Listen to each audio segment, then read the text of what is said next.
സുഖല്ലേ?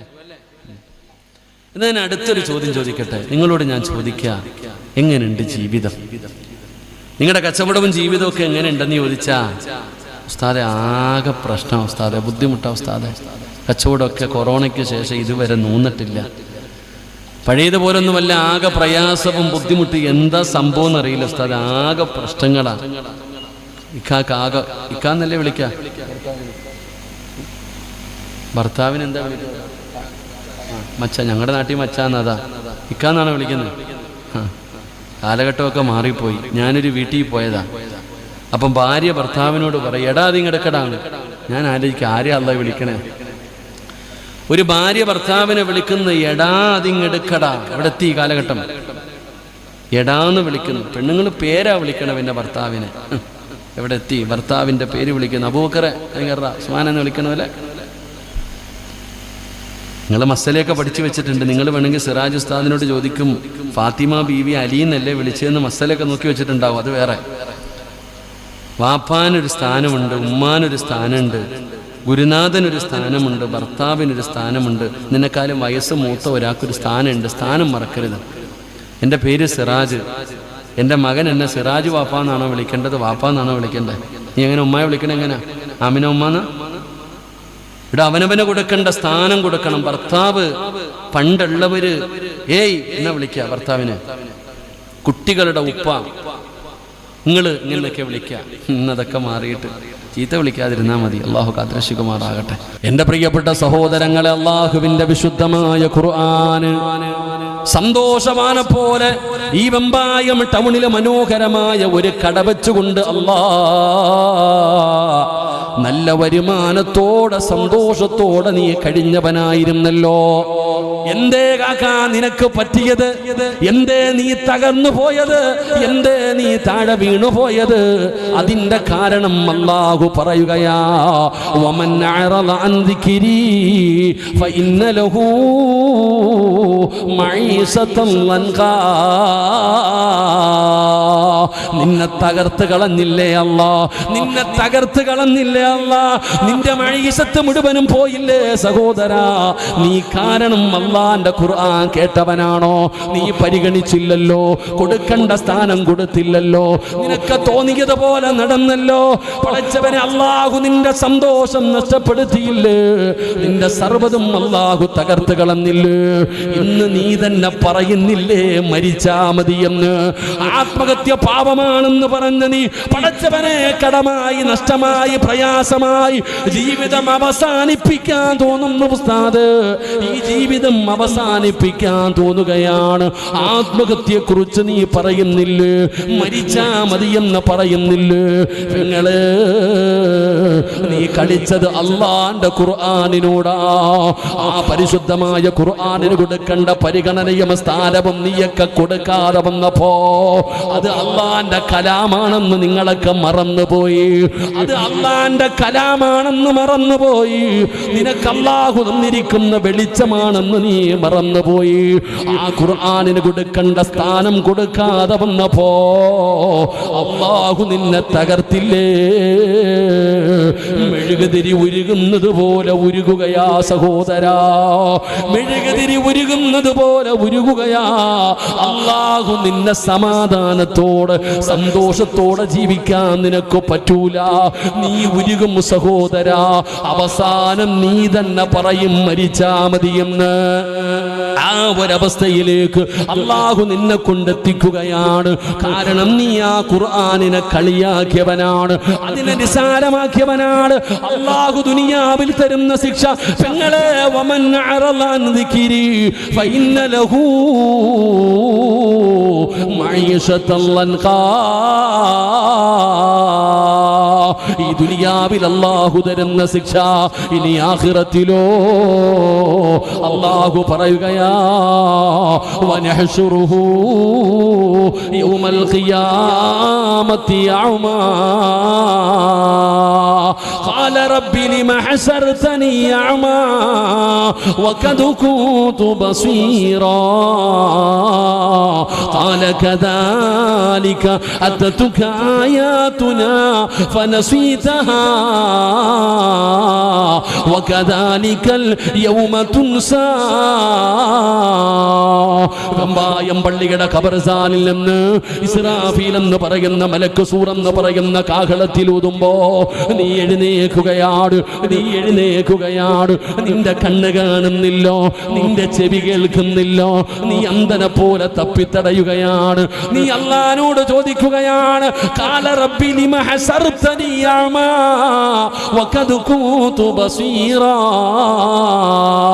അല്ലാഹുവേ, ദുനിയാവിൽ ജീവിക്കുമ്പോ എനിക്ക് കണ്ണ് കാണുമായിരുന്നു, എനിക്ക് ചെവി കേൾക്കുമായിരുന്നു. ഇന്ന് കാണുന്നില്ല പടച്ചവന്, ഇന്ന് കേൾക്കുന്നില്ല പടച്ചവന്. എന്തു പറ്റിയല്ലോ, എന്തു പറ്റിയല്ലോ? ഖാല കദാലിക അതതുക ആയാതുനാ ഫനസീതഹാ വകദാലികൽ യൗമ തുൻസാ. അല്ലാഹു ചോദിക്കുകയാ, നീ അഭിനയിച്ചവനല്ലേടാ സഹോദരാ? അല്ലാഹുവിന്റെ വിശുദ്ധമായ ഖുർആൻ ഓതിയിട്ട് പള്ളിക്ക് കൊടുക്കണേ, പാവങ്ങൾക്ക് കൊടുക്കണേ, മുതഅല്ലിമീങ്ങൾക്ക് കൊടുക്കണേ, സ്ഥാപനങ്ങൾക്ക് കൊടുക്കണേ. നിങ്ങൾ അല്ലാഹുവിന്റെ ദീനിനെ മുറുകെ പിടിക്കണേ, നിങ്ങൾ അല്ലാഹുവിന്റെ ദീനിനെ സഹായിക്കണേ എന്നൊക്കെ ഉസ്താദന്മാരെ ഖുർആനിന്റെ ആയത്ത് ഓതിയിട്ട് എല്ലാം അവിടെ നിന്ന് എണ്ണി എണ്ണി പറഞ്ഞു തന്നപ്പോ, നീ പൊട്ടം കളിച്ചവനല്ലേ, നീ കളിയാക്കിയവനല്ലേ, ഒന്നും കാണാത്തവനെ പോലെ അഭിനയിച്ചവനല്ലേ? അല്ലാഹുവേ, അല്ലാഹ് നിങ്ങളുടെ നാട്ടിൽ ഇങ്ങനെ ഒരു സ്ഥാപനം അല്ലാഹ് പടച്ചവന് ഈ ഇരിക്കുന്ന ഉസ്താദന്മാര് കോടീശ്വരന്മാരല്ല, ആ പാവങ്ങളെ ശമ്പളം പോലും എടുക്കാതെ അല്ലാഹുവേ എങ്ങനെയെങ്കിലും ഈ ഉമ്മത്തിന് പ്രയോജനമുണ്ടാകട്ടെ, ഈ മക്കള് പഠിക്കട്ടെ, അല്ലാഹുവിന്റെ വിശുദ്ധമായ ഖുർആനിനെ ഹൃദയത്തിൽ കൊണ്ടു നടക്കാൻ ഈ മക്കളെ പടച്ചവനെ ഓരോ മാസവും ലക്ഷക്കണക്കിന് രൂപ ചെലവഴിച്ചിട്ട് എന്തിനാ ഇത് പഠിപ്പിക്കുന്നത്? അല്ലാഹ് പടച്ചവനെ നാളെ ആഖിറം വെളിച്ചമാകുമല്ലോ. എന്റെ പ്രിയപ്പെട്ടവരെ, ലക്ഷങ്ങൾ ചെലവാട് എവിടെ നിന്ന് വരുന്നെന്നറിയില്ല. എല്ലാം തവക്കലേൽപ്പിച്ചിട്ട് ഈ കഷ്ടപ്പെടുന്നത് എന്തിനു വേണ്ടിയാണോ?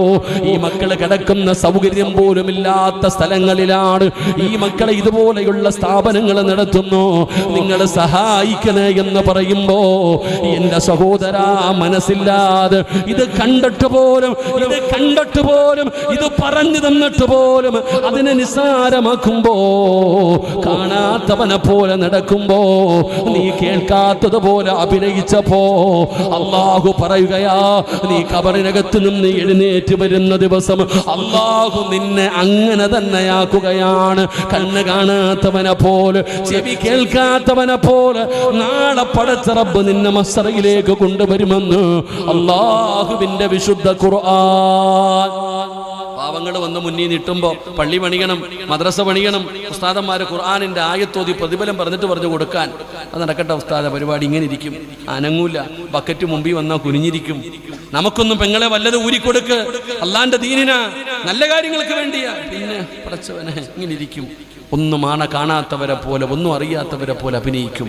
നാളെ പടച്ച റബ്ബിന്റെ മുമ്പിൽ ചെല്ലുമ്പോൾ അള്ളാഹു അങ്ങനെ തന്നെ ആക്കി കളയും. അള്ളാഹു നമ്മളെ കാത്തിരക്ഷിക്കുമാറാകട്ടെ, അള്ളാഹു നമ്മളെ കാത്തിരക്ഷിക്കുമാറാകട്ടെ.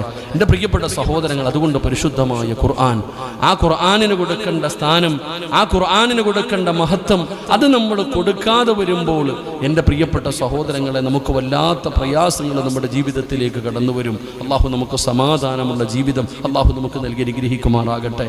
ഇന്ന് ആർക്കുമില്ലാത്തത് സമാധാനമാണ്. സമാധാനമെന്ന് പറയുന്നത് ഒരു കിട്ടാ കനിയായി മാറിയിരിക്കുന്നു. സമാധാനമില്ലടോ, എവിടെ നിന്നാണ് ഇത് കിട്ടുന്നത് എന്ന് ഞാൻ ചോദിക്കട്ടെ. ഇരിക്കുന്ന സഹോദരങ്ങളെ, സഹോദരിമാര്, പെങ്ങളെ, നിനക്ക് ധരിക്കാനും ഉടുക്കാനും തിന്നാനും കടക്കാനൊക്കെ എല്ലാം അല്ലാഹ് തന്നിട്ടുണ്ട്. വീടുണ്ട്, കാറുണ്ട്, സ്വർണമുണ്ട്, പൈസ ഉണ്ട്, വസ്ത്രമുണ്ട്. അല്ലാഹ് നിനക്ക് മക്കളെ തന്നു, എല്ലാം അല്ലാഹു നിനക്ക് തന്നു. പക്ഷെ സമാധാനം മാത്രം അല്ലാഹ് തന്നില്ല. ഇരിക്കുന്ന ആണുങ്ങളോടാണെങ്കിലും പടച്ച റബ്ബ് എല്ലാം തന്നു, എന്തെങ്കിലും കുറവുണ്ടോ? നാട്ടുകാർ നോക്കുമ്പോൾ ഒന്നിനും കുറവില്ല, പക്ഷെ സമാധാനമില്ല, സന്തോഷമില്ല. ഇവിടെ സമാധാനം തരുന്ന ചില കാര്യങ്ങളുണ്ട്. സമാധാനം കിട്ടാനുള്ള വഴിയെന്താ? എൻ്റെ പ്രിയപ്പെട്ട സഹോദരങ്ങളെ, ഖുർആൻ പറയുകയാ, കല്യാണം കഴിച്ച സമാധാനം കിട്ടുമെന്ന് അല്ലാഹുവിൻ്റെ വിശുദ്ധ ഖുർആൻ. അല്ലാഹു ഈമാൻ തരുമാറാകട്ടെ, അല്ലാഹു ഈമാൻ തരുമാറാകട്ടെ. എന്ത് കഴിച്ച? സമാധാനം കിട്ടാനുള്ള വഴി എന്താ? എന്ത് കഴിച്ചാൽ മതി? വിവാഹം കഴിക്കുകയാണെങ്കിൽ അവർക്ക് സമാധാനം കിട്ടും എന്നാണ് ഖുർആൻ പറയുന്നത്. അള്ളാഹു നമുക്ക് ഈമാൻ തരുമാറാകട്ടെ. സമാധാനം ഉണ്ടോ? ഉണ്ടോ? കല്യാണം കഴിച്ചാൽ സമാധാനം കിട്ടുമെന്ന് ഖുർആൻ പറയുന്നു. ഞാൻ എന്ന് കെട്ടിയോ അന്നത്തോടെ പോയെന്നാണ് നമ്മളിൽ പലരും പറയുക. അതവസ്ഥ. രണ്ട് സമാധാനം തരുന്ന രണ്ടാമത്തെ ഒരു ഇടം, വല്ലാഹു ജഅല ലക്കും മിൻ ബുയൂത്തിക്കും സകന, വീട്ടിലൊരു മനുഷ്യന് പോയാൽ സമാധാനം കിട്ടും. അള്ളാഹു ഈമാൻ തരുമാറാകട്ടെ. അതുകൊണ്ടാണ് ഊട്ടി പോയാലും കൊടൈക്കനാലിൽ പോയാലും ബാംഗ്ലൂരിൽ പോയാലും ലോകത്തിൻ്റെ ഏത് മൂലയിൽ പോയാലും നീ പറയും വീടെത്തിയാൽ മതിയായിരുന്നു, വീടെത്തിയാൽ മതിയായിരുന്നു. കാരണം വീട്ടിൽ വന്നാൽ സമാധാനം കിട്ടും. ഉണ്ടോ വീട്ടിൽ സമാധാനം? നമ്മുടെ വീടുകളിൽ നിന്ന് സമാധാനം ഉണ്ടോ? എന്ത് സമാധാനമല്ലേ! വീട്ടിൽ പോകാൻ തന്നെ വയ്യ, ശ്വാസം മുട്ട വീട്ടിൽ കയറാൻ. വീട്ടിൽ പോയിട്ടിന്ന് സമാധാനമില്ല, അങ്ങോട്ട് കയറിയാൽ വല്ലാത്ത പ്രയാസം, എങ്ങനെങ്കിലും ചാടിയാൽ മതി ഈ ഒരു അവസ്ഥ. എന്നിട്ട് നമ്മളിങ്ങനെ പറയാം, ഉസ്താദെ എന്താ ബുദ്ധിമുട്ട്, പ്രയാസം എന്തെന്നറിയില്ല ഉസ്താദെ, ആകെ പ്രശ്നം. കന്നിമൂലയ്ക്ക് വല്ല കുഴപ്പമുണ്ടോ എന്ന് നോക്കാനാണ് പറയുന്നത്. വീടിന് എന്തെങ്കിലും കുഴപ്പമുണ്ടോ? കന്നിമൂലയ്ക്കൊന്നും കുഴപ്പമില്ലടോ, അള്ളാഹു കാത്തിരക്ഷിക്കുമാറാകട്ടെ. നമ്മളങ്ങനെ പല കാര്യങ്ങളാണ് നോക്കണത്. എടോ, നിന്റെ വീട്ടിലെ പ്രശ്നം അടിസ്ഥാനപരമായിട്ട് എന്താ? പഠിക്ക്, എന്നിട്ട് പരിഹരിക്ക്. അള്ളാഹു ഭാഗ്യം തരുമാറാകട്ടെ. അതിനെങ്ങും പോണ്ട, ഞാൻ പറഞ്ഞുതരാം. നിന്റെ വീട്ടിൽ സന്തോഷമില്ല, സമാധാനമില്ല, ബറക്കത്തില്ല, റഹ്മത്തിന്റെ മലക്കുകളില്ല, ദുആ ഇല്ല. എന്തേ? കൂടപ്പുറപ്പുകൾ യുദ്ധമാണ്, ഇന്ത്യയും പാകിസ്ഥാനും പോലെ. അടിയ കണ്ട അടി, ഭാര്യയും ഭർത്താവും കണ്ട കീരിയും പാമ്പിനെ പോലെ കടിച്ചീറ, സമാധാനമില്ലടോ വീട്ടിൽ. അതിൻ്റെ കാരണം എന്താണെന്ന് നിങ്ങൾ പഠിക്ക്. അള്ളാഹു ഭാഗ്യം തരുമാറാകട്ടെ. അള്ളാഹു ഭാഗ്യം തരുമാറാകട്ടെ. എന്തേ നമ്മുടെ വീടുകളിൽ സംഭവിച്ചത്? നമ്മുടെ വീട് നമ്മൾ നോക്കിയേ. പണ്ടൊരു വീടുണ്ടായിരുന്നു, ഒരു കുടില്, കട്ടിലില്ല, മെത്തയില്ല, AC ഇല്ല, ഫാനില്ല, വിളക്കും കത്തിച്ച് വെച്ചിട്ട് ചാള അടുക്കിയിടുന്ന പോലെ നിരന്ന് കിടക്കും. പാവിരിച്ചിട്ട് അങ്ങോട്ട് കിടക്കും. ചിലപ്പോൾ പുതയ്ക്കാൻ പോലും പുതപ്പില്ലാതെ ഉടുത്ത മുണ്ട്, ഉടുത്ത മുണ്ടുടുത്തി ആ മുണ്ട് പുതച്ചിട്ട് കിടന്നവരാ നമ്മളൊക്കെ. അന്ന് ഡബിളൊന്നുമില്ല, ആകെ ഉള്ളത് അടുക്കളയും ഒരൊറ്റ റൂം. എല്ലാം അതിനകത്ത്, തീറ്റയാണെങ്കിലും കുടിയാണെങ്കിലും നിസ്കാരമാണെങ്കിലും എല്ലാം അതിനകത്ത്. പക്ഷെ ആ വീട്ടിൽ സമാധാനം ഉണ്ടോ? എന്നാൽ ലക്ഷങ്ങൾ ചെലവഴിച്ച് ഈ വെമ്പായത്ത് 2 നിലയുള്ള വീട് വെച്ചിട്ടുണ്ട്. നിന്റെ ആ കുടിലിൽ നിനക്ക് കിട്ടിയ സന്തോഷവും സമാധാനവും ഈ വീട്ടിനകത്തുണ്ടോ? ഇല്ലടോ, അതിനകത്തില്ല. എന്തുകൊണ്ട്? കാലം മാറിയത് കൊണ്ടൊന്നുമല്ല, അതിനൊരു കാരണമുണ്ട് സഹോദരിമാരെ, പഠിക്കണം.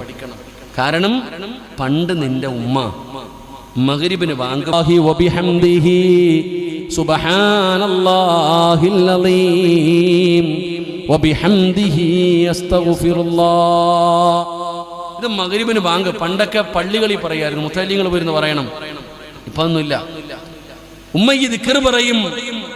മഗ്രിബ് നമസ്കാരത്തിന് ബാങ്ക് വിളിച്ചു ഉമ്മ നിസ്കരിക്കും, സുന്നത്ത് നിസ്കരിക്കും. ആ നിസ്കാരമെല്ലാം കഴിഞ്ഞിട്ട് ഉമ്മ അവിടെ തന്നെ ഇങ്ങനെ ഇരുന്നിട്ട് സൂറത്തുൽ വാഖിഅ, സൂറത്തുൽ മുൽക്ക്, സൂറത്തുർ റഹ്മാൻ, സൂറത്തു സജദ, സൂറത്തു യാസീൻ, ഇശാ വരെ ആ ഉമ്മ ആ നിസ്കാരപ്പായിൽ ഇരുന്നിട്ട് ഈ സൂറത്തുകൾ പാരായണം ചെയ്യുമായിരുന്നു. അള്ളാഹു നമുക്ക് ഈമാൻ തരുമാറാകട്ടെ. അള്ളാഹു നമുക്ക് ഈമാൻ തരുമാറാകട്ടെ. ഇന്ന് മഗ്രിബിന് മുമ്പ് ജോലിയെല്ലാം തീർത്ത് ചായയും കടിയും എടുത്ത് കൊണ്ട് വെച്ചിട്ട് ബിസ്മിയും പറഞ്ഞ് TV-യുടെ ഫ്രണ്ടിലോട്ട് അങ്ങോട്ട് ഇരിക്കും. ഏഷ്യനെറ്റ് ഇടും, മലയാള മനോരമ ഇടും, സൂര്യ ഇടും, ഇങ്ങനെ നെക്കിക്കൊണ്ടിരിക്കുകയാണ്. അള്ളാഹു കാത്തിരക്ഷിക്കുമാറാകട്ടെ.